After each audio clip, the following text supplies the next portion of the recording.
नमस्कार, समीर कुमार। बिहार में अभी आम चुनाव आन पड़ा है और हम लोगों के पास एक सवाल है कि पान सरा क्यों? क्योंकि पलटा नहीं गया। सरकार निरंकुश हुई क्यों? क्योंकि पलटा नहीं गया। रोटी जली क्यों? क्योंकि एक ही करवटी से पकाया गया। हम लोग देख रहे हैं कि 30 वर्षों से हम लोग 15-15 वर्ष की कंटिन्यू सरकार दे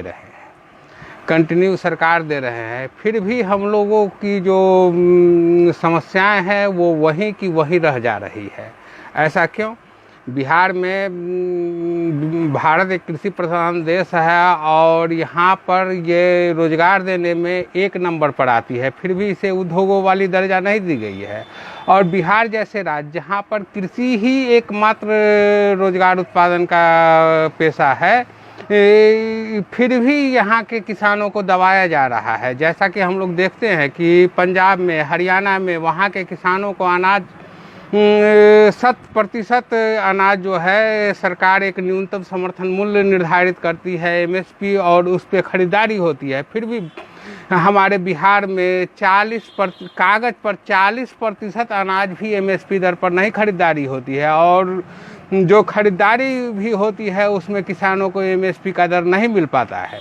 जैसा कि हम लोग अभी यहाँ जो रबी फसल में मक्के का उत्पादन किए थे, उस मक्के का क्या बाज़ार भाव मिला? 1000 रुपये, 900 रुपये, 700 रुपये, जबकि इसका MSP पर दर है 1850 रुपये प्रति क्विंटल।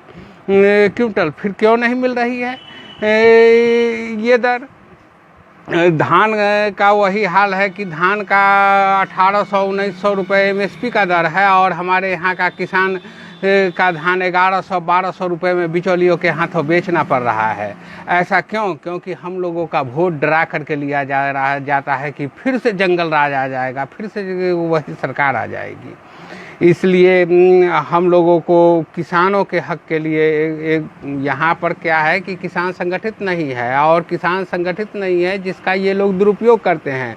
आज पंजाब में, हरियाणा में किसान संगठित हैं तो एक काला कानून जो केंद्र सरकार किसान के लिए लाई है, उस कानून के विरोध में उसके ही सहयोगी जो NDA के सबसे लंबे सहयोगी थे, वो उन्होंने NDA सरकार का विरोध किया और वो NDA से निकल गए। इसका कारण क्या था? क्योंकि उन्हें किसानों का डर था।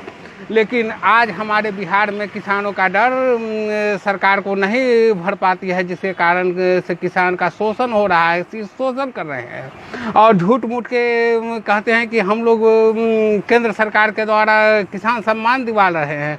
क्या 6000 रुपये प्रति वर्ष देने से ये 800 रुपये क्विंटल का जो मार्जिन मनी है वो पूरा हो जाता है? किसानों का पूरा हो जाता है, जबकि यहाँ पर मजदूरों को छोटे समय के लिए ही रोजगार देते हैं। लेकिन रोजगार देने का एकमात्र उपाय यही है। यहाँ पर जो भी चीनी मिल थी आज से 30 वर्ष पूर्व वो बंद हो चुकी है, कागज पेपर मिल थी वो बंद हो चुकी थी। भारत में सबसे ज़्यादा चीनी का उत्पादन बिहार करता था, लेकिन आज ये भारत में 1% चीनी भारत को ये मुहैया नहीं करा पाता है।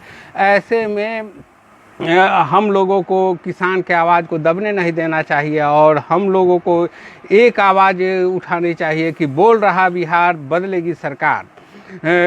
हमें नहीं चाहिए ऐसे निरंकुश सरकार। अगर हम लोग बार बार, जब तक जनता सरकार में ये डर न पैदा कर दे कि आप हमारे लिए काम नहीं करोगे, हम आपको बदल देंगे, तब तक बिहार का कुछ नहीं हो सकता है। इसलिए आज बिहारियों के सम्मान की बात है, बिहार के विकास की बात है। इसलिए एक आवाज़ के साथ हम लोग इस सरकार में डर भरे कि बोलता है बिहार, बदलेगी सरकार। जय हिंद साथियों।